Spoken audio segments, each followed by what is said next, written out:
it was not a walk in the park. It was really easy. There was some people that were really nice about it, but then there was a lot of just shit.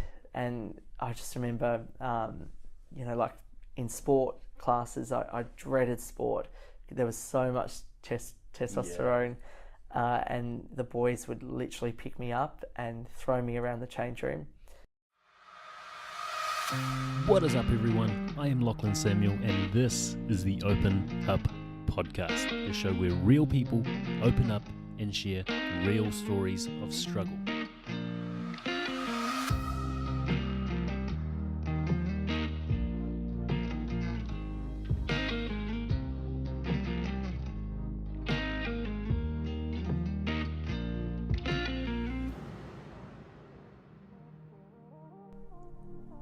What is up, everyone? I am Lachlan Samuel, and this is the Open Up Podcast, episode number 26 with Thomas Marlow, host of Tom's Talk Time, the podcast giving people from all walks of life a platform to share their story. My man, you're doing wonderful things, and it is a pleasure to have you spend some time with me to do this.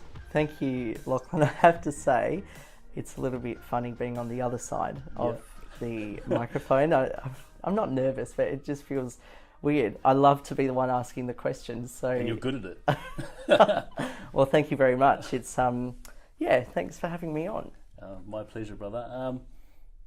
Like with most episodes, we start off with childhood, but because your story that you're here to tell does start like adolescence, in your teenage years, can you give us a quick summary of your childhood, what it was like growing up, whether it was loving or not, and then just sort of flow on into the story that you're here to tell? Yeah, so growing up, I grew up in sort of the northern suburbs, and I just remember as a kid a really happy time. I grew up on a street where a lot of the houses were just being built, and I grew up like with the next door neighbours, the kids jumping on the fence and just chatting to me and my sister and playing with them. And we lived next door to this lovely older lady, Auntie Joyce. And Auntie Joyce, nice. My mum used to be outside, like watering the garden and chatting away to her, and we would just be playing and riding up and down the street, and we knew the people over the road.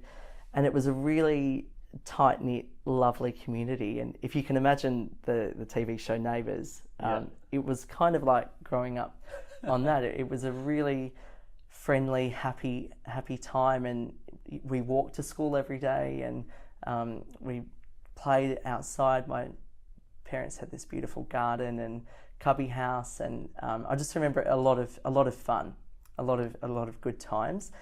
When I was about 8, my parents split, as a lot of parents do. My dad moved in with another woman and her children really quite quickly. And then, I think a lot of kids struggle with that. Yeah. And how did you take that as someone who'd gone from this happy-go-lucky life, like very tight-knit community, to now having like the closest partnership to you, your parents, their love diminish and then finally like separate? How did that affect you going from that? I think looking back, it was actually really hard. At the time, you just sort of do it. We would go every second weekend to my dad's place, and every Wednesday we'd see him.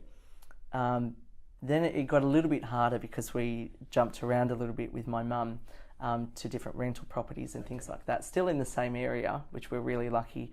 We stayed at the same school. I went to the same primary school all along and the same high school. So that was pretty lucky. Yeah, that was really great.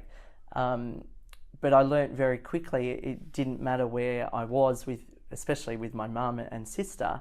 My mum had this magical way of just making whichever house we had her own. She put her own spin on it, and there was so much love and so much, there were sad times, but there was a lot of happy times too. And she really put everything that she had into giving the best childhood to my sister and I, which was really nice. Amazing. But, it is difficult. And I think at the time growing up, I probably didn't realise what an impact my parents' separation had. But looking back, it's tough. I think it's tough for any kid. You've got to you really have to just embrace it, because your whole life is turned upside down. Looking back now, obviously you have a bit of perspective with everything you've been through since being an 8-year-old, but looking back now, do you feel like that would have impacted your feeling of worthiness in terms of like you and your dad? Probably. I think with that I probably struggled with the fact that my dad had moved away, and in my eyes he'd sort of moved on very, very quickly. And he had this new family, and things were just very new, and things were moving very quickly. But at the same time, he made an effort, and he came up and did what he could as well. And again, it was a different time as well. So things, you just look at things and move on. But it got tough, and definitely tougher as the years continued. There was a lot of factors on my dad's side that made things quite rocky, especially in later high school, where our relationship really got very, very fractured. And that was hard. But I think having a lot of support and a lot of my mum's support was really important, and it really helped. Man, so she sounds like the rock in your life.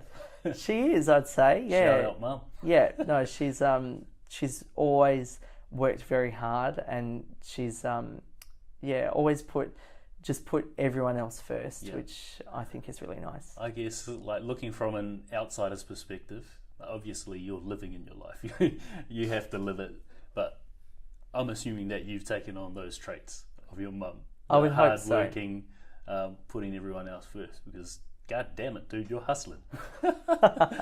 Yeah, I would hope so. I think along the way you pick up lots of different things, and I think being a kid and seeing my mum, and in later high school years too, she was working full time, and then she got a job on a Saturday as well to be able to keep the roof over our head, and she just kept juggling so many different balls to keep moving forward, and she always did it with a smile on her face too. So I think I've learned a lot, and I hope I embody all of those great things that are hard at the time, but looking back you learn a lot, and you can take a lot from it. Sounds like a beautiful lady. I guess getting back to when you are 8 and your parents have split up, can you walk us through your story from there? Yeah, so then life sort of continued and went through school, and I was a kid that really loved school.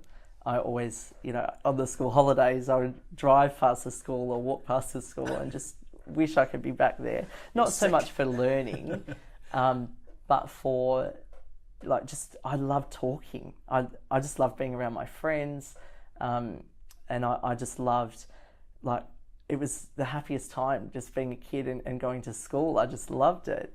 And funnily enough, and this is sort of sidetracking, I used to get in trouble all the time for talking in class. And I used to say to my teachers, I'm going to make a career one day out of talking. And, now, thank God I have. I get to talk all day to all different people. But it's funny, when you look back, you kind of see that. And there was obviously a lot of that was happening very, very early on. But yeah, I went through school. I was really lucky too to have a lot of the same friends growing up. We all went through school together. Oh, that's cool. And then, so in early high school, we all stayed together, and it's really nice to be able to have that tight-knit group. And then I kind of realised that I was gay, which was kind of odd because I actually didn't realise it at first. It was my friends that had to tell me. Wow. To be honest, a lot of it is a blur when I look back now. Do you feel like you were fighting it? Like you didn't want, subconsciously you might have known and you were fighting it, or just genuinely didn't? Do you know what? I think there was probably a little bit of both. I think I wasn't aware of anything. I was just a kid, just plodding along and doing what I was doing. Yeah. But then possibly in the back of my mind, I was trying to avoid it. I remember there was these two guys at my high school. They were the year above me, and they were gay, and everyone knew it. And then one day I saw something that one of them had written, and I still can't explain why, but I sent him a message and I just began talking to him. And then, we were talking and he was telling me what he'd been through. Flirting or just probably conversation? Just conversation. I mean, we were young, like I was in high school, quite young. But then, like my friend said to me, I think you're speaking to Matt in a way that's probably a little bit different to how you think it might be. Maybe you're gay. And I was like, what? No, I'm not. No way. But then I spoke to him more and I realised, yeah, maybe I am. Like maybe this isn't how I should be feeling. Yeah. And I think a lot of it too is you grow up and everyone talks about, when you get a wife one day and when you have kids and when you have this, when you get a job and you live in this perfect house with a white picket fence. No one tells you that might not be an option. So I think a lot of it was realising, if I'm not going to do that, what am I going to do? Like there's no life plan for what might be going on. I kind of realised that, maybe I was, and like teenagers are so hormonal and I was like up and down and I wanted to focus on so many other things. Then it got to a point where I was like, okay, yep, here we go. There's no getting out of this. I am gay. So, like going back to the first moment when your friend broke it to you, that possibly you're gay, and then you thinking like, am I? No, I'm not. Oh, shit. Like, what were you thinking and how were you feeling in that moment? And then what were you thinking, how were you feeling in the moment where you're like, okay, like, yeah, a little too much has gone on. I probably am gay. Like, because I can imagine that's a problem for most people who are struggling with this identity crisis and like actually accepting themselves for who they are. Exactly. And I think there's a lot of pressure now, especially on kids, to know who they are and be out and proud and that sort of thing. But in the initial stages, I really, one of my biggest fears was having to actually come out and identify as gay. Like I had no idea how I would do that. And then I also kind of thought, well, why do I have to? Like, why? But, that's a whole other issue. And again, I think it comes back to the fact that I'd never imagined a life where, like, I would be gay. Like, I'd always grown up with the thoughts I would get married and I would have children and I'd live this normal life, and coming to terms with the fact that that's not going to happen and I didn't choose for that to happen, which is the biggest thing. Yeah. That I did not choose to be gay. And I think that's like a big part of, like, when people say coming out, it's like, okay, like, you can tell us now that you've been lying to us this whole time that you're straight, that you like girls, and it's pretty sad that we're at that sort of point where it's still you coming out. Exactly. Like you've been hiding something from everyone. Exactly, and it kind of, like it becomes everyone else's business. Yeah. As well. And the other frustrating thing is that you have to spend your whole life coming out. It doesn't stop at school. When you go to university, you come out. Each workplace you go to, you come out. Each time you meet people. We're not at that stage yet where people are, I don't know, like it's a really different sort of thing to have to deal with, spend your whole life coming out. Yeah, that's stressful. Very stressful. And yeah, I really grappled with that for a long time. But then, like you said, I realised that, yeah, this was part of me. I couldn't change it. I didn't wake up one day and say, I'm going to be gay today. It just happened. So life continued. And I think on the inside, I was kind of getting a little bit confident with it. Probably confidence, not the right word. I was just sort of accepting, and I was looking at all the other skills that I had with, what else could I offer other than being this gay person? What else did I have to offer? And then I kind of talked to my friends, and I was like, yeah, like I am gay, but can we pretend that I'm not for a little while? Or, there was a lot of time. Like, yeah, it's such a blur. I can imagine it's a real blur. That's fucking scary, dude. Like having to, like you say, declare that you're gay. That's even just to your friends. That's fucking scary. It's a big thing. And then it wasn't helped then that that people would find out, and then there was a lot that happened.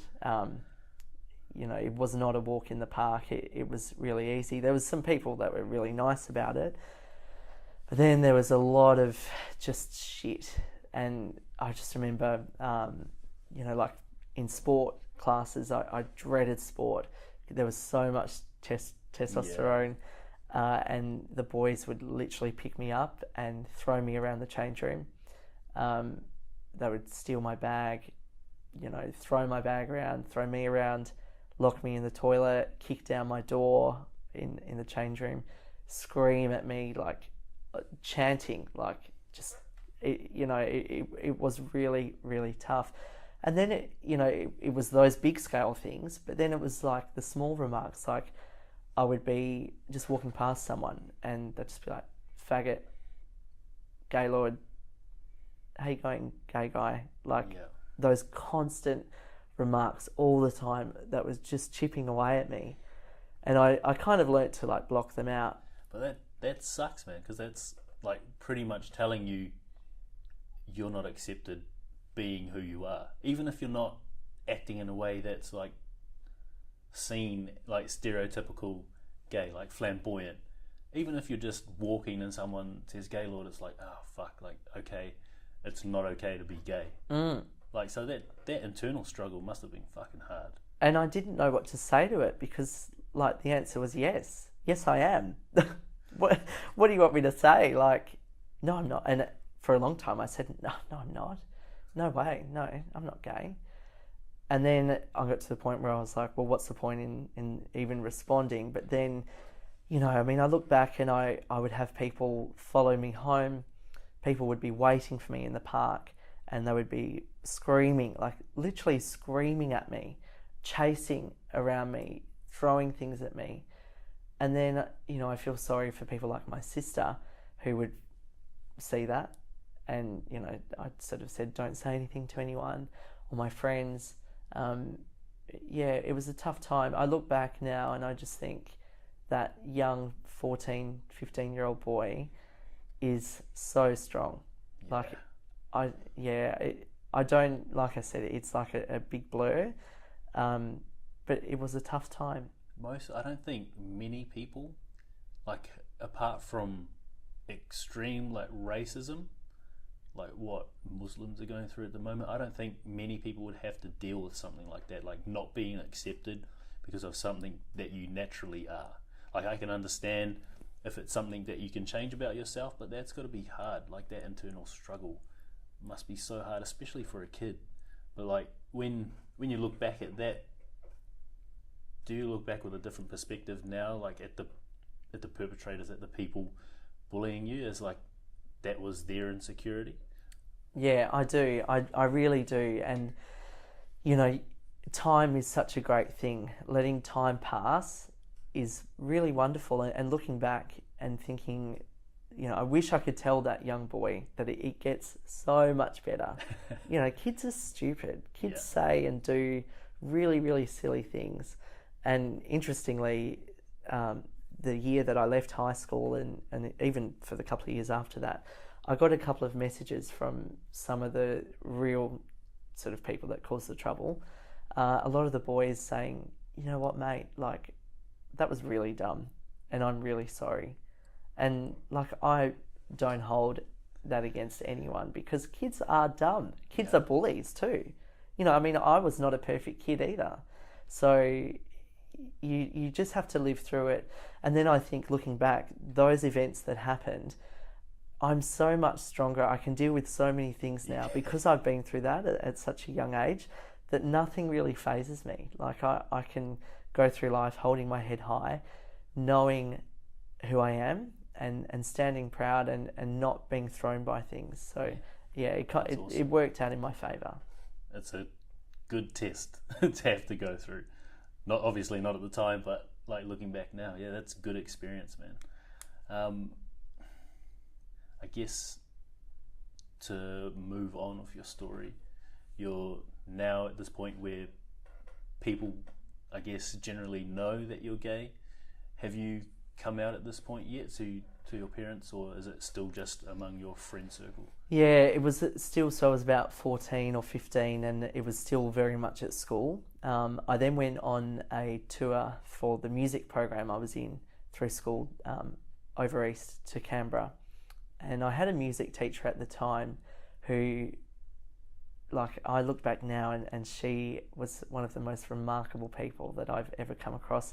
I've had a few teachers like that, and she's somebody that I will always remember throughout my life, because she was just different. She was a younger teacher, yeah, and she was very open and very supportive. And she'd said to me, we were in Canberra and we were driving up to Thredbo for the day, which is a couple of hours on the bus.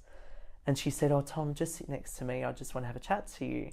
So we were on the bus, and she said, "Look, there's a few teachers that have realised what is going on, and we're very concerned. And I really want to help you, because it's tough." So she thought it would be a good idea for us to go to the school counsellor together. Oh, cool. When we got back to Perth, and organise whether it was weekly or fortnightly, I can't remember. And how were you, like, during that conversation? Were you receptive to what she was saying? Yeah, I or were was. you still... No, I was. I really opened up to her, and I opened up to her about my parents as well. And whatever it was about her, I felt really safe and really like I had this wonderful opportunity to speak to somebody who, we were on a bus, yeah. So she kind of had to listen, and she wanted to. She was genuinely concerned, and she was genuinely caring about how I was. And was that the first time you'd ever experienced that with anyone? Yeah, I mean, I think, aside from my parents being just general parents and loving, and like in terms of what you were going through. But in terms of actually identifying what I was going through, yeah, she was probably the first person to say, "Hang on a minute, what's going on here?" Man, need more teachers like that. Yeah, life changing. Yeah. She had such an impact. So she took you to the counsellor? She did, and I was a little bit, I suppose, hesitant to go, because I still wasn't really comfortable with actually speaking up and saying, yes, this is who I am. But I thought, you know what, it would be a good way to at least get some strategies to deal with the type of stuff that I was going through, maybe some ways to block things out and to keep going with school. And it was something that I really loved. But then at that point, it was turning into something that I didn't like, because I was going to school every day and facing all that shit. So I thought this would be really good to get some tips on how to deal with this. So we went along, and it was probably about the second session with him. He was an older man. Yeah. And he said to me a couple of things. He said his advice would be to blend in with everyone. Don't be different. Just blend in. Jeez. And it will go away. And then the second thing was that he told me that he could help me, give me some strategies, but he was a homophobe himself. Oh. Looking back, now, I think I'm more shocked now than what I was at the time. Yeah. How can you be in that position if you're, like, openly a homophobe? It's shocking. It is so shocking. And at the time, I probably wasn't as aware of how bad it was, but it really was. And he said to me that he would give me strategies, but he was a homophobe, and in his mind he would have to change the bullying to something he could relate to, which he took it back to when he was at school, and he took his top off in sports class, and they called him Wheaties because he needed to eat more Wheat Bix because he was too skinny. And at the time, I was a bit confused by that remark, but looking back now, I just think he was the first port of call that I was supposed to go to. I was actually doing the right thing by seeking help. And something fucking brave. Yeah. And that's what I was faced with. And it is that's not sad. Okay. It is definitely not okay. And he literally could have caused you to stay in your shell and to, like, stay in this self-loathing state where you didn't accept yourself, because he told you not to be different, to blend in. Like, Absolutely. That is the worst advice you could ever give anyone. It is, and I'm so lucky that I don't know what it is about me that I didn't take that on board, but there would be a lot of people that type of remark and that advice would totally send them flying backwards. Thankfully, the teacher, her ears pricked up. She put an end to that. But then she still wanted to help me. And she really was encouraging me to at least come out to my mum. Yeah. And I just had this barrier that I didn't want to. And I didn't know why. I still don't really know why. I wasn't from a religious family, which I know, I mean, my God, for religious people, it must be so difficult when there's that much pressure on them. But I didn't have that. And I'd never grown up with an environment where it was sort of thought that it wasn't going to be accepted. But I just didn't have the courage to even say the words. Do you feel like obviously because your dad left, do you feel like it had anything to do with him leaving and her being like the last one you had left and not wanting to like have any detriment on that relationship at all? I think it probably could, and I think for my parents, my dad had his own business and he was doing things and he was living his life. My mum, like every parent, was going through her own problems, and I don't think I wanted to burden them with my problem. Yeah. And I didn't want them to, I didn't want their vision of me to change or to be shattered, or I didn't even know how to attempt to even go there. But this teacher really thought it would be a good idea to do that. So she kept asking me, I kept saying, I can't do it, I can't do it, I can't do it. She bumped into my mum at a shopping centre and at the local shops, and she said to her, when you go home tonight, Tom has something that you really need to hear, so make sure that he talks to you. So Mum came home and she said, I saw Megan at the shops and you need to tell me what's going on, just tell me. And I kind of froze and I was like, oh my God, like my whole chest like crushed, and I felt the blood rush through my body, and I just sat there and I just thought, oh my God. It was about 5:00, and I spoke about the show Neighbours before. We used to watch Neighbours as a family, and that's why you got a kick. Yeah. Yeah. And the show goes from 6:30 till 7:00. Yeah. And I just blurted out, I'll tell you after Neighbours.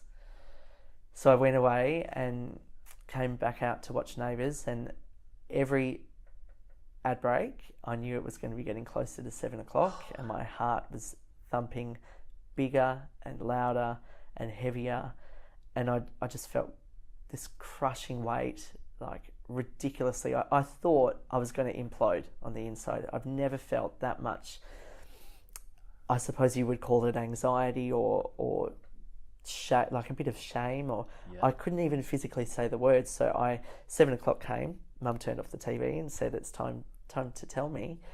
I went and wrote a letter to her, and I can't even remember exactly what I wrote in the letter. I said I was gay. My best friend was gay as well. His name, wow. Yeah, he's someone that I... And was he openly gay? Yeah, I think he possibly told his mother before, just a little while before. I can't remember, but we'd known each other since we were born. Our parents were friends before we were born. And I remember writing, it's okay, nothing will ever happen between me and Charlie. We're just friends, but I am gay. And I folded up the letter, ran to the lounge room, threw it at Mum, and ran to my bedroom and just cried and cried and cried and cried and cried and cried and cried. It's a scary moment, man. Like the person you love the most in the entire world, the one who's looked after you, who's been there for you, provided for you, worked 2 jobs for you.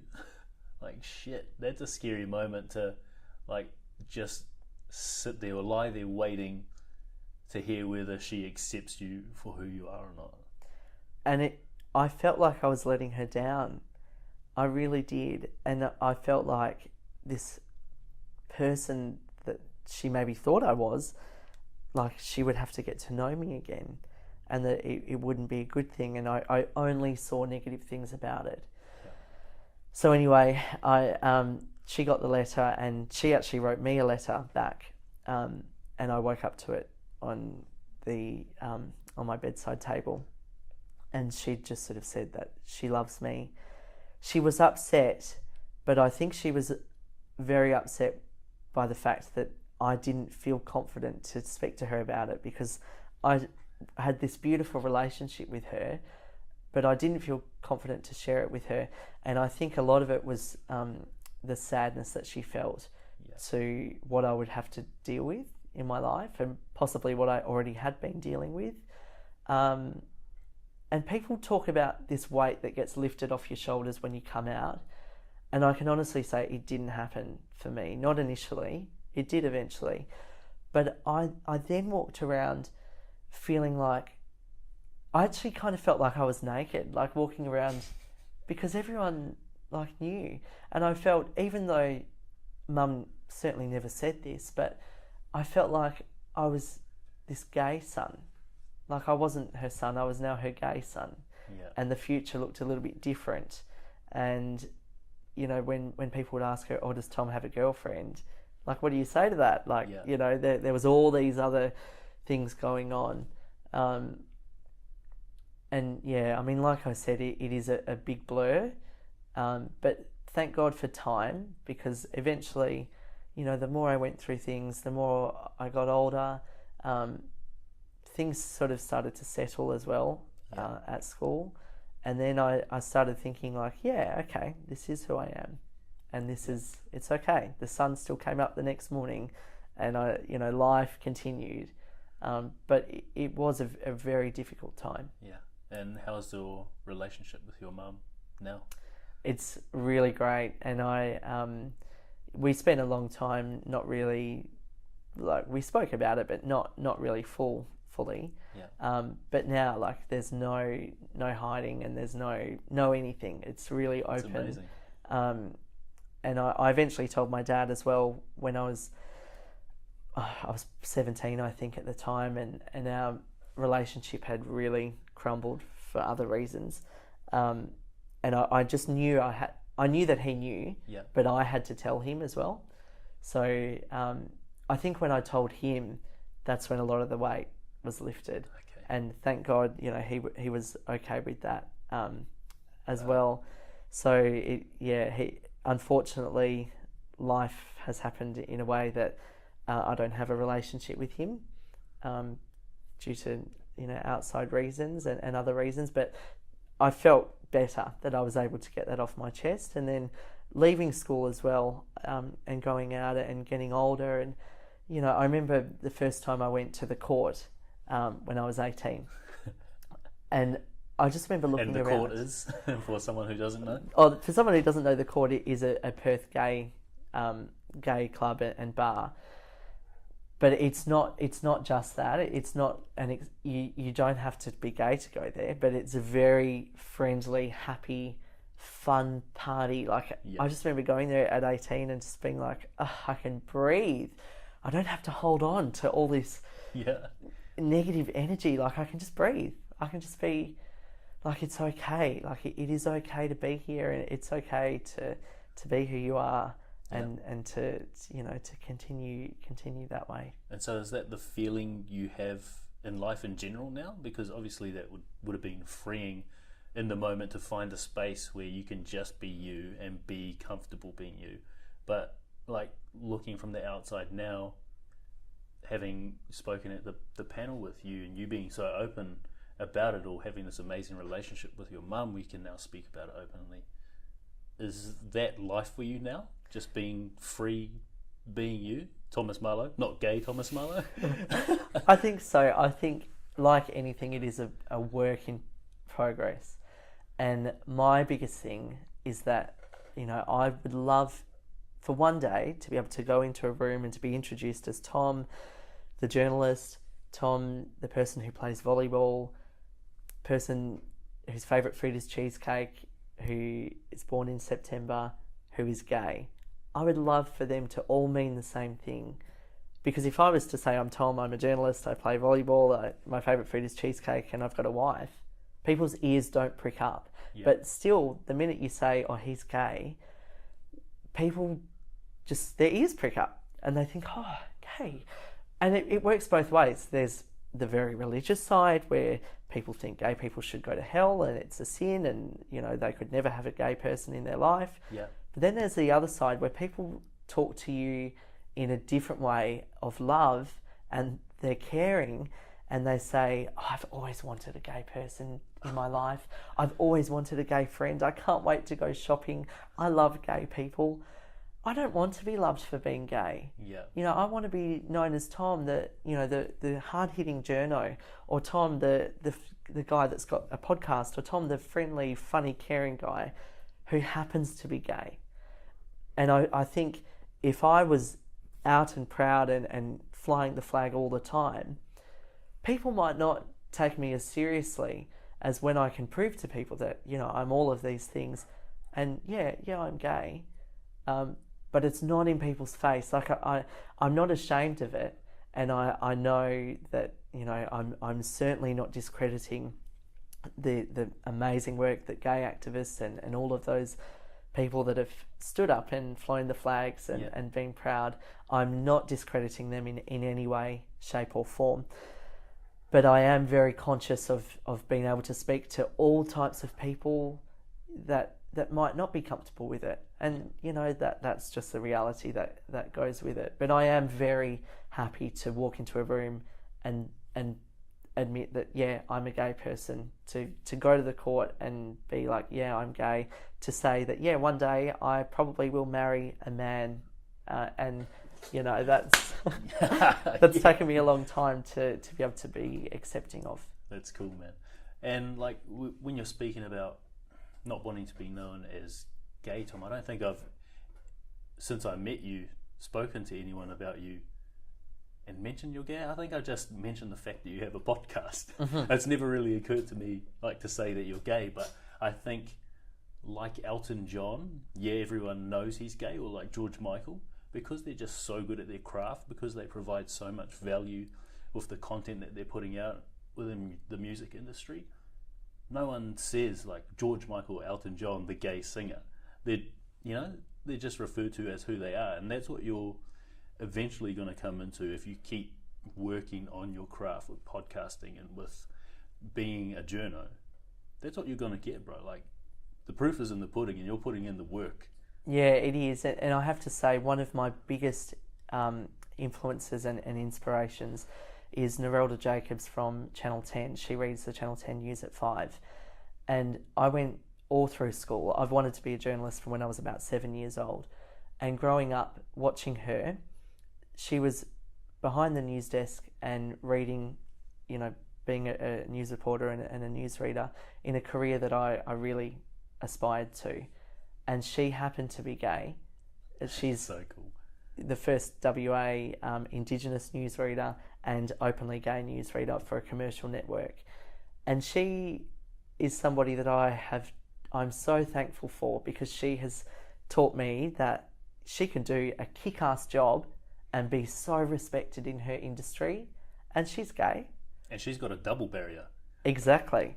Absolutely. And she's broken that down, and she's been so composed and so professional, and she does the job in a way that is really fantastic. And I'm really thankful for her, and I hope that I can embody those same skills, that I can do all of this and not be stereotyped and not be, unfortunately, when I first came out, I felt like, in fact, I know people began to look at me and they would see a stereotype, and they would, you just get boxed, you get boxed in quite easily.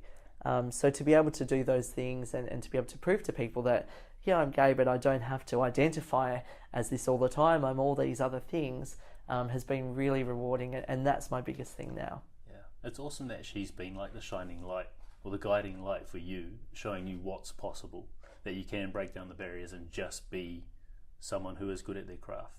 And no doubt in the future, like if you keep putting in the work, you're going to be that for someone else. Yeah, that's fucking cool, man. Especially as I get older, I receive a few messages from other young kids, and actually going back to school, I would say that I was not necessarily a trailblazer, But what I went through definitely made it easier for kids that are up and coming. And I've had so many of them tell me that. And to be able to hear someone say, you made it okay, and your story and what you went through has given me the confidence to stand up and be who I am, that's incredible. That is the most humbling feeling. And I still get goosebumps saying that, because it is amazing. And for all the young kids out there, my message is that it gets better. It gets so better. You just have to live. You do have to live it. There's no quick. Another thing I get asked by a lot of young people, and sorry, I'm rambling. Good, I know. Good. A lot of things I get asked are, how will I make it go away? And they want this quick fix all the time. Like anything in life, you have to walk through it. Yeah. There is no quick and easy fix. You've got to go through those terrible times, and they are bad. The highs are really high, and the lows are really low. But like Michelle Obama said, when they go low, you go high. And that is what you have to do. You have to keep putting one foot in front of the other, keep moving forward. And if somebody can look at me and look at what I'm doing and take inspiration from that, my job is totally done. 100%, man. That's so cool. Like you're talking about time just there, and the notion that you need to just persevere and live through what you're going through and take the lessons as they come, and eventually over time things will subside. That internal conflict will subside, and you'll start to accept yourself. Not only accept yourself, but others will accept you too. And that's been a massive part of your recovery. But I think we spoke a little bit about music and the influence music's had on you, and then as well to complement that, your hobby and what's now going to turn into your profession. Can you give us a rundown on how those two impacted you and helped you get to a place where you're now comfortable being yourself? Yeah, I think for me, I've always had a really special connection with music, all sorts of music. I play in a band, I play the flute, so that sort of music. But I just think of Ron Burgundy when I think of flute. I get that all the time. But yeah, music has been very healing, I think.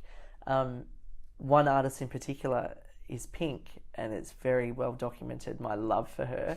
I've got her permanently tattooed on my wrist. I was really lucky when I was 17 to go to her concert, and she signed my wrist, and that's a really lovely reminder of the kind of journey. I know that sounds really cliche, but the actual practical side of music, where I would literally put my headphones on and turn Pink up as loud as she could go to block out that abuse and that, those people following me home. I would just put Pink in, and I would just have her so loud, screaming down my ears, that it would be okay.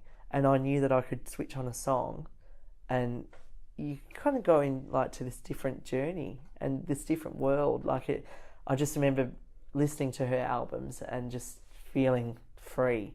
And she talks about being different and being bold and being brave, and she's a pioneer. She really is, and her look is so great. She's really outspoken and very very proud of who she is and her her life and what she's achieved. And she's such a message for outcasts, and I would hope that I'm a similar thing, that I love to help the underdogs.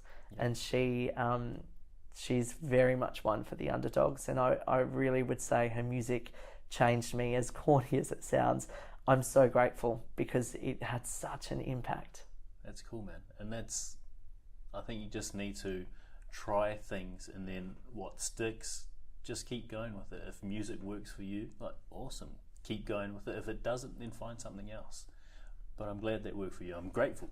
Me too. Because we need people like you out here speaking about it, being so open about it, and really trying to shift this paradigm and change the stigma around being gay. Absolutely. And I'm very conscious of the fact that I have a platform, and that I'm privileged to have a platform to I get invited to speak at different things, and I've had the privilege of writing a few articles for different things, and to have those people contact me, and to have young people contact me and say, I look up to you.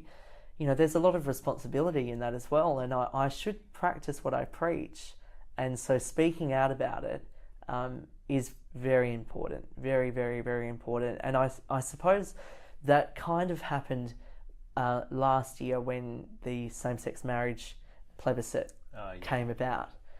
And for a long time, I didn't speak about it. I was just like, people knew, but I wasn't openly speaking about it and standing up.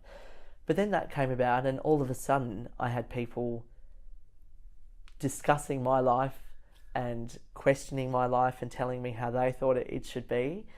And I just thought, hang on a minute, like, whether you're a politician sitting in a suit with a wife and kids, or whether you're some bloke from down the pub, down the road, how dare anyone tell me how to live my life? And who is it to them? If I was to get married, how does that affect them?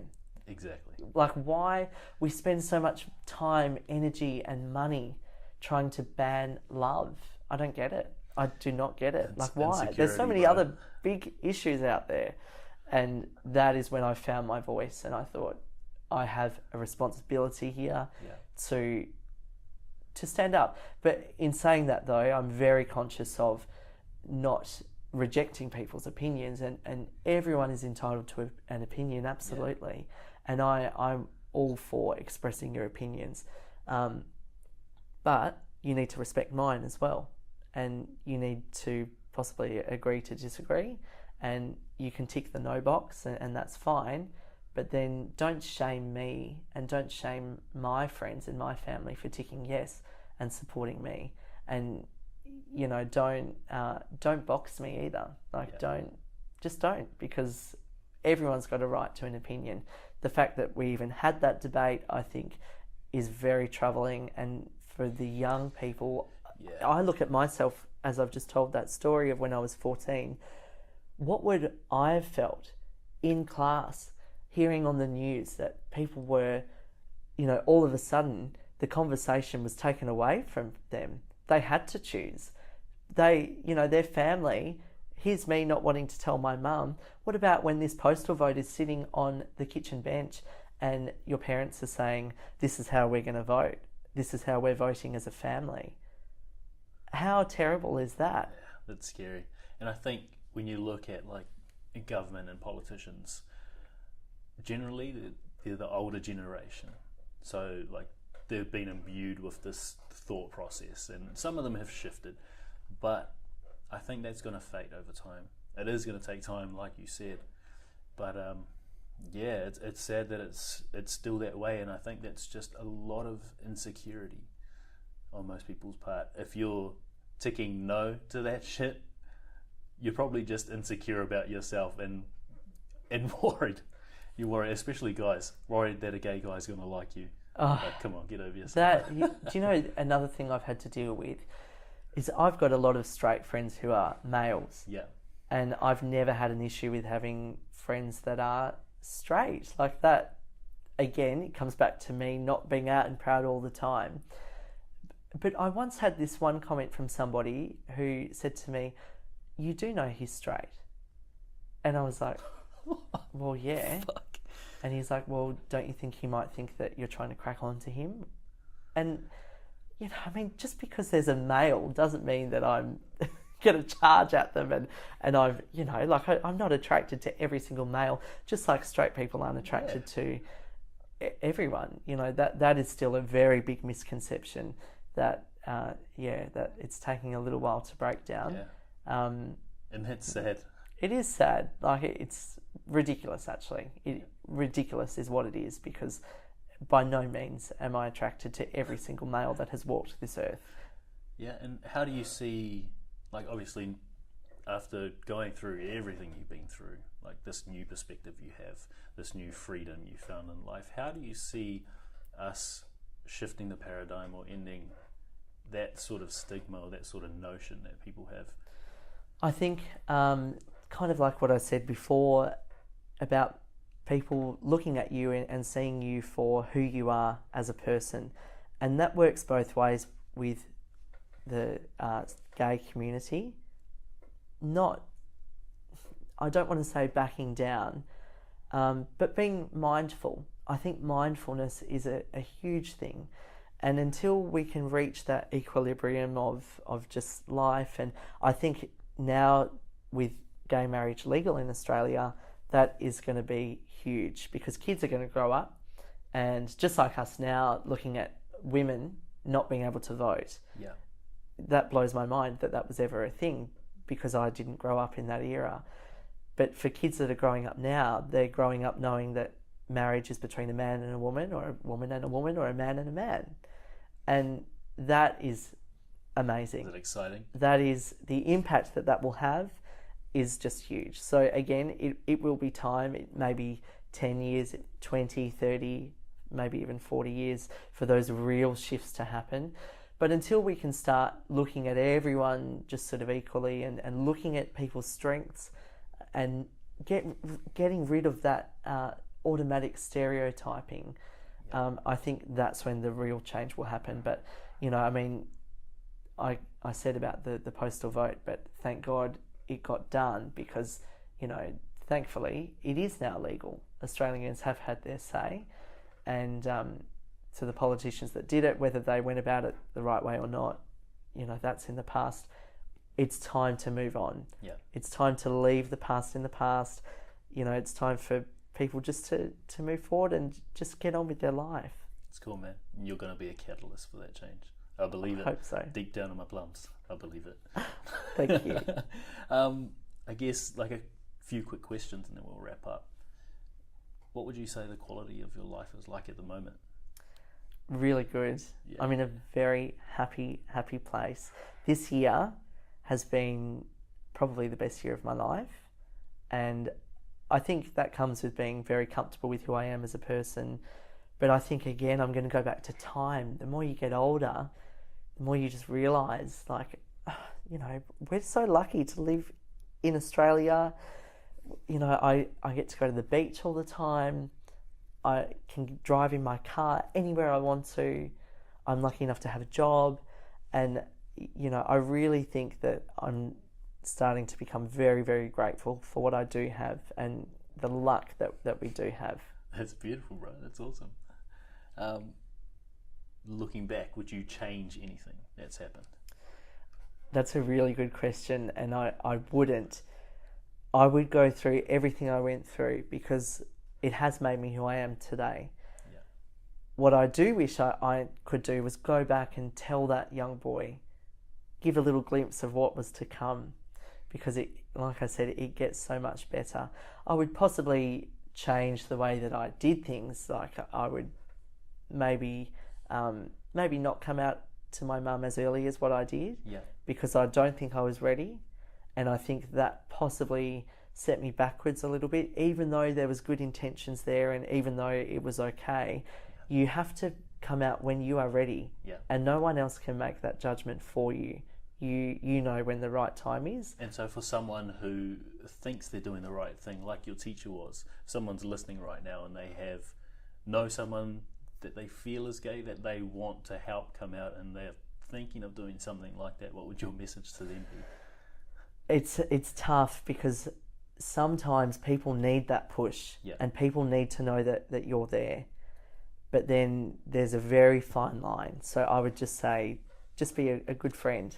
Be open, be happy, be friendly, but know that there's a boundary there, and know that the person has their own story to tell. Yeah. And there was a really good movie that came out, I think it was at the beginning of this year, called Love, Simon. And it's a fantastic movie about this kid that goes through school and has to come out. And someone posts online that he's gay, and he says to them, You've taken my story away. I get to tell that story. So I think, that's something to remember, that the person gets to choose. They're the author of their own story. Yeah. And when you rob someone of like the opportunity to face their challenges and overcome their own challenges, you're robbing them of growth. You're robbing them of lessons. Absolutely. What have you added to your life or removed from it to improve the quality of it? Removed toxic people. Nice. Which is the best thing you can do. Yes. Get rid of toxic people in your life. You don't owe anyone anything. You actually don't. And when you realize that, it is life-changing. Yeah. Because if you can surround yourself with a tight network of people and a lot of support, you are living your best life, and you can flourish. You really can. You can let go of things. And I mean, of course, people come and go, and people get. You don't necessarily have to agree with everyone all of the time. And I'm not saying be a pushover and be nice to everyone. Definitely not. But if you can surround yourself with what the networks that you enjoy and really good influences and people that you love, and if you can look to find the really good things in people, I think that is life-changing. So add as much as that as possible, and totally get rid of those toxic people. Exactly, man. Well, Jim Rohn, like the guy who coached Tony Robbins, always said you're the average of the 5 people you spend the most time with. There you go. In literally every episode so far, we're nearly at 30, everyone's talked about removing toxic people from their life. So it is like, if you're going to recover, if you're going to get to a place where you're content, like truly content and happy, then you need to have a good circle around you, a good circle of people anyway. Absolutely. And I think you have to try and do what you love as well. For me, that has been media, and I've been lucky enough to build this online platform where I get to... You're not lucky, man. You're putting in the work. Stop being humble. It has been, yeah. Look, it has been a lot of work, and but it's something that I love. I love bringing people news, and I love doing that. It's a big part of what I do, and I think the more you can do what you love, the better your life is. That's so cool, man. What are you most grateful for at the moment? That's another really tough one. I think in the job that I do, I get a very privileged position to speak to all sorts of people, and I get exposed to a lot of different things. And I'm very grateful for my health. Nice. No one said that yet. Oh, that's good. That's good. There's some people on the news last night. There was this man that had an accident in Bali, and he has lost his leg. Oh. And there's this beautiful little girl and her family that I'm really good friends with, and she's got cerebral palsy, and she's changing the world in so many different ways. She was a former telethon child, and I just look at her, and she's embracing everything that is thrown her way, and I just think I'm able-bodied. Yeah. I've got 2 legs and a heartbeat, and I live in this beautiful city. So just being able to walk out and feel the sunshine, and this is sounding really hippie, but just to, I'm so grateful because, I'm happy and healthy and very able-bodied, and I do not take that for granted. That is awesome, bro. Such a good answer. Last question for you. If you had the opportunity to put a message on a billboard, maybe somewhere on the freeway here in Perth, where tens of thousands of people would see it every day, what would it be? Wow. Off the top of the dome. You are full of the good stuff. I once had someone tell me, and I had it on a little card, that when you eat a piece of fruit, think of the person that planted the tree. And I think this is really sounding very hippie now, but if we could be more mindful of people, if we could be more tolerant, more accepting, more humble and kind with people, it would be a much nicer world. And if I could put that quote out there, and to have people think, wow, people do really great things. Let's celebrate each other's success. I love lifting people up and celebrating people, because people are amazing. You know, you would know yourself from speaking to people. There's people out there that do great things, and unfortunately we hear a lot of the negativity. Yeah. If we can be a little bit more open and considerate and kind and celebrate people's success and people's good things, I think everyone on the whole would be much happier. That's so cool, man. I've never really thought about that. Like, you just made me think of myself eating a piece of fruit and being like, ugh, yuck. And then going to throw it away. I'm like, oh, god damn it. Yeah. This guy put so much love into his orchard. Ah, fuck, I'm going to eat this. Yeah, why not? Why not? I guess to wrap up, bro, I just want to acknowledge you for everything you've done so far. Like, every struggle that you've been through in relation to coming out, not just that, but having your parents split up and everything in between. Bro, you've been through a lot, and I'm so grateful to have met you at the panel discussion, grateful to have heard you in person, share that in front of an audience, and I'm grateful to be able to connect with you, to see you grow and prosper as you go into journalism, as your podcast takes off, as your Facebook page continues to grow. Man, you've got like a journey ahead of you, and you're going to be fucking powerful, bro, and I'm just so excited to see where it goes for you. Oh, thank you so much, and thank you for the invite. It's been, you know, you should keep going because you got some good questions there, and I wish you every success as well.